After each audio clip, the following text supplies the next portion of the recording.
Okay, I know I've been whispering up until now, but I'm just thinking that it would be a little bit easier to read the books in more of a soft-spoken tone. Let me know what you guys think. I could maybe like alternate like whispering and soft-spoken on like the chapters or like for each video. Let me know in the comments if you prefer the soft-spoken or the whispering. I find it a little bit easier to speak in the soft-spoken voice, I think. But either way, I'm open to it. But without further ado, let's get on with the book here.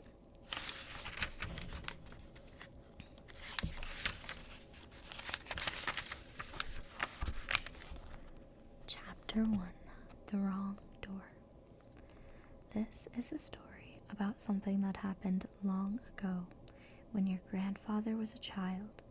It is a very important story because it shows how all the comings and goings between our own world and the land of Narnia first began. In those days, Mr. Sherlock Holmes was still living in Baker Street, and the Bastables were looking for treasure in the Lewisham Road. Sorry if I mispronounce anything.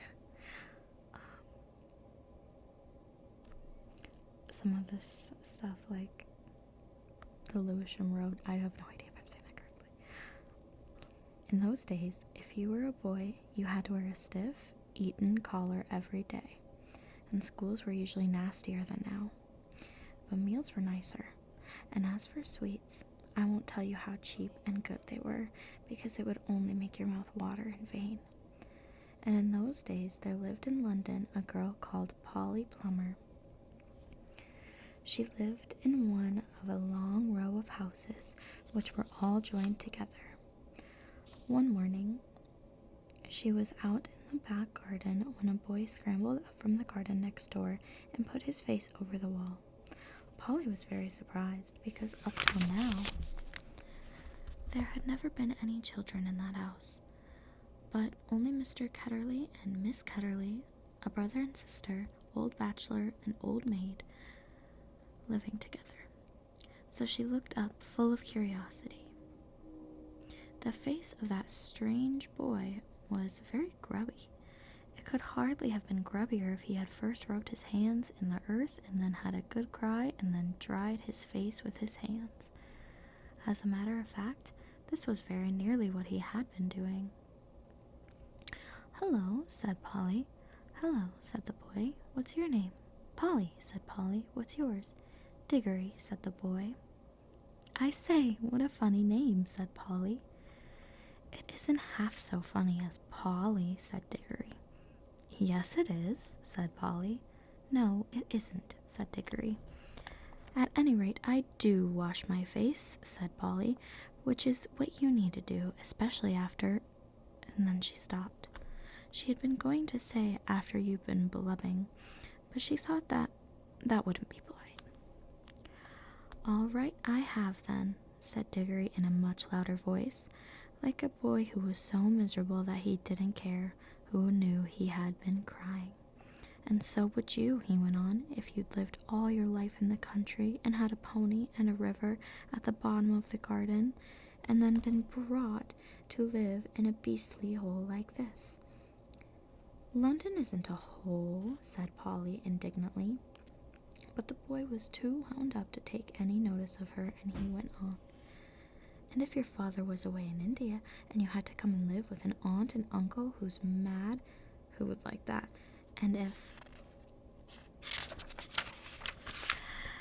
the reason was that they were looking after your mother, and if your mother was ill and was going to die, then his face went the wrong sort of shape, as it does if you're trying to keep back your tears." "I didn't know. I'm sorry," said Polly humbly. And then, because she hardly knew what to say, and also to turn Digory's mind to cheerful subjects, she asked, "Is Mr. Ketterley really mad?" "Well, either he's mad," said Digory, "or there's some other mystery." He has a study on top of the floor, and Aunt Letty says I must never go up there. Well, that looks fishy to begin with. And then there's another thing. Whenever he tries to say anything to me at mealtimes, he never even tries to talk to her. She always shuts him up. She says, "Don't worry the boy, Andrew," or "I'm sure Digory does not want to hear about that," or else, "Now, Digory, wouldn't you like to go out and play in the garden?" What sort of things does he try to say? I don't know. He never gets far enough. But there's more than that. One night, it was last night, in fact, as I was going past the foot of the attic stairs on my way to bed, and I don't much care for going past them either, I'm sure I heard it yell. Perhaps he keeps a mad wife shut up there. Yes, I've thought of that. Or perhaps he's a coiner. Or he might have been a pirate like the man at the beginning of Treasure Island and be always hiding from his old shipmate. How exciting, said Polly. I never knew your house was so interesting. You may think it interesting, said Digory, but you wouldn't like it if you had to sleep there. How would you like to lie awake listening for Uncle Andrew's step to come creeping along the passage to your room? And he has such awful eyes. That was how Polly and Digory got to know one another. And as it was just the beginning of the summer holidays and neither of them was going to the sea that year, they met nearly every day. Their adventures began chiefly because it was one of the wettest and coldest summers there had been for years. That drove them to do indoor things, you might say indoor exploration. It is wonderful how much exploring you can do with the stump of a candle in a big house or in a row of houses. Polly had discovered long ago that if you opened a certain little door in the box room attic of her house, you would find the cistern and a dark place behind it, which you could get into by a little careful climbing. The dark place was like a long tunnel with brick wall on one side and a sloping roof on the other. In the roof there were little chunks of light between the slates. There was no floor in this tunnel. You had to step from rafter to rafter, and between them there was only plaster. If you stepped on this, you would find yourself falling through the ceiling of the room below. Polly had used the bit of the tunnel just beside the cistern as a smuggler's cave. She had brought up bits of old packing cases and the seats of broken kitchen chairs, and things of that sort, and spread them across from rafter to rafter so as to make a bit of floor. Here she kept a cash box containing various treasures, and a story she was writing, and usually a few apples. She had often drunk a quiet bottle of ginger beer in there. The old bottles made it look more like a smuggler's cave. Digory quite liked the cave. She wouldn't let him see the story, but he was more interested in exploring. Look here, he said. How long does this tunnel go on for? I mean, does it stop where your house ends? No, said Polly. The walls don't go out to the roof. It goes on, I don't know how far. Then we could get the length of the whole row of houses. So we could, said Polly. And oh, I say, what? We could get into the other houses. Yes, and get taken up for burglars? No thanks. Don't be so jolly clever. I was thinking of the house beyond yours. What about it? Why, it's the empty one. Daddy says it's always been empty ever since we came here. I suppose we ought to have a look at it then, said Digory. He was a good deal more excited than you would have thought from the way he spoke. For of course he was thinking just as you would have been, of all the reasons why the house might have been empty so long. So was Polly. Neither of them said the word haunted, and both felt that once the thing had been suggested, it would be feeble not to do it. Shall we go and try it now? Said Digory. All right, said Polly. Don't if you'd rather not, said Digory. I'm game if you are, she said. How are we to know when we're in the next house but one? They decided they would have to go out into the box room and walk across it, taking steps as long as the steps from one rafter to the next. That would give them an idea of how many rafters went to a room. Then they would allow about 4 more for the passage between the 2 attics in Polly's house, and then the same number for the maid's bedroom as for the box room. That would give them the length of the house. When they had done that distance twice, they would be at the end of Digory's house. Any door they came to after that would let them into an attic of the empty house. "But I don't expect it's really empty at all," said Digory. "What do you expect?" "I expect someone lives there in secret, only coming in and out at night with a dark lantern. We shall probably discover a gang of desperate criminals and get a reward. It's all rot to say a house would be empty all those years unless there was some mystery." "Daddy thought it might be the drains," said Polly. "Pooh, grown-ups are always thinking of uninteresting explanations," said Digory. Now that they were talking by daylight in the attic instead of by candlelight in the smuggler's cave, it seemed much less likely that the empty house would be haunted. When they had measured the attic, they had to get a pencil and do a sum. They both got different answers to it at first, and even when they agreed, I'm not sure that they got it right. They were in a hurry to start on the exploration. "We mustn't make a sound," said Polly as they climbed in again behind the cistern. Because it was such an important occasion, they took a candle each. Polly had a good store of these in her cave. It was very dark and dusty and drafty, and they stepped from rafter to rafter without a word except when they whispered to one another, "We're opposite your attic now," or "This must be halfway through our house." And neither of them stumbled, and the candles didn't go out, and at last they came where they could see a little door in the brick wall on their right.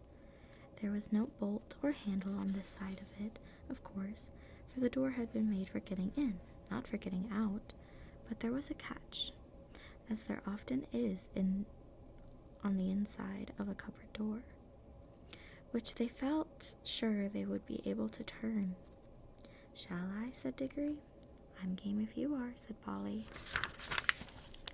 Just as she had said before. Both felt that it was becoming very serious, but neither would draw back. Digory pushed round the catch with some difficulty. The door swung open, and the sudden daylight made them blink. Then, with a great shock, they saw that they were looking not into a deserted attic, but into a furnished room. But it seemed empty enough. It was dead silent. Polly's curiosity got the better of her. She blew out her candle and stepped out into the strange room, making no more noise than a mouse. It was shaped, of course, like an attic, but furnished as a sitting room. Every bit of the walls was lined with shelves, and every bit of the shelves was full of books. A fire was burning in the grate. You remember that it was a very cold, wet summer that year. And in front of the fireplace, with its back toward them, was a high-backed armchair. Between the chair and Polly, and filling most of the middle of the room, was a big table piled with all sorts of things, printed books and books of the sort that you write in, and ink bottles and pens and sealing wax and a microscope. But what she noticed first was a bright red wooden tray with a number of rings on it. They were in pairs, a yellow one and a green one together, then a little space, then a yellow one and another green one. They were no bigger than ordinary rings, and no one could help noticing them because they were so bright. They were the most beautifully shiny little things you can imagine. If Polly had been a very little younger, she would have wanted to put one in her mouth. The room was so quiet that you noticed the ticking of the clock at once, and yet, as she now found it, it was not absolutely quiet either. There was a very, very faint humming sound. If vacuum cleaners had been invented in those days, Polly would have thought it was the sound of a hoover being worked a long way off, several rooms away and several floors below. But it was a nicer sound than that, a more musical tone, only so faint that you could hardly hear it. "It's all right, there's no one here," said Polly over her shoulder to Digory. She was speaking above a whisper now, and Digory came out, blinking and looking extremely dirty, as indeed Polly was too. "This is no good," he said. "It's not an empty house at all. We'd better leave before anyone comes." "What do you think those are?" said Polly, pointing at the colored rings. "Oh, come on," said Digory. "The sooner—" He never finished what he was going to say, for at that moment something happened. The high-backed chair in front of the fire moved suddenly, and there rose up out of it, like a pantomime demon coming up out of the trap door, the alarming form of Uncle Andrew. They were not in the empty house at all. They were in Digory's house, and in the forbidden study. Both children said, "Oh," and realized their terrible mistake. They felt they ought to have known all along that they hadn't gone nearly far enough. Uncle Andrew was tall and very thin. He had a long, clean-shaven face with a sharply pointed nose, and extremely bright eyes, and a great tousled mop of gray hair. Digory was quite speechless, for Uncle Andrew looked 1,000 times more alarming than he had ever looked before. Polly was not so frightened yet, but she soon was, for the very first thing Uncle Andrew did was to walk across to the door of the room and shut it, and turn the key in the lock. Then he turned round, fixed the children with his bright eyes, and smiled, showing all his teeth. "There," he said, "now my fool of a sister can't get at you." It was dreadfully unlike anything a grown-up would be expected to do. Polly's heart came into her mouth, and she and Digory started backing toward the little door they had come in by. Uncle Andrew was too quick for them. He got behind them and then shut that door too, and stood in front of it. Then he rubbed his hands and made his knuckles crack. He had very long, beautifully white fingers. "I'm so delighted to see you," he said. Two children are just what I wanted." "Please, Mr. Ketterly," said Polly. "It's nearly my dinner time and I've got to go home. Will you let us out, please?" "Not just yet," said Uncle Andrew. "This is too good an opportunity to miss. I wanted 2 children. You see, I'm in the middle of a great experiment. I've tried it on a guinea pig and it seemed to work. But then, a guinea pig can't tell you anything, and you can't explain to it how to come back." "Look here, Uncle Andrew," said Digory. "It really is dinner time, and they'll be looking for us in a moment. You must let us out." "Must?" said Uncle Andrew. Digory and Polly glanced at one another. They dared not say anything, but the glances meant, "Isn't this dreadful?" and "We must humor him." "If you let us go for our dinner now," said Polly, "we could come back after dinner." "Ah, but how do I know that you would?" said Uncle Andrew with a cunning smile. Then he seemed to change his mind. "Well, well," he said, "if you really must go, I suppose you must. I can't expect 2 youngsters like you to find it much fun talking to an old buffer like me." He sighed and went on. "You've no idea how lonely I sometimes am, but no matter, go to your dinner. But I must give you a present before you go. It's not every day that I see a little girl in my dingy old study, especially, if I must say so, such a very attractive young lady as yourself." Polly began to think he might not really be mad after all. "Wouldn't you like a ring, my dear?" said Uncle Andrew to Polly. "Do you mean one of those yellow or green ones?" said Polly. "How lovely." "Not a green one," said Uncle Andrew. "I'm afraid I can't give the green ones away, but I'd be delighted to give you any of the yellow ones. With my love. Come and try one on." Polly had now quite got over her fright and felt sure that the old gentleman was not mad, and there was certainly something strangely attractive about those bright rings. She moved over to the tray. "Why, I declare," she said, "that humming noise gets louder here. It's almost as if the rings were making it." "What a funny fancy, my dear," said Uncle Andrew with a laugh. It sounded a very natural laugh, but Digory had seen an eager, almost a greedy look on his face. "Polly, don't be a fool," he shouted. "Don't touch them." It was too late. Exactly as he spoke, Polly's hand went out to touch one of the rings, and immediately, without a flash or a noise or a warning of any sort, there was no Polly. Digory and his uncle were alone in the room.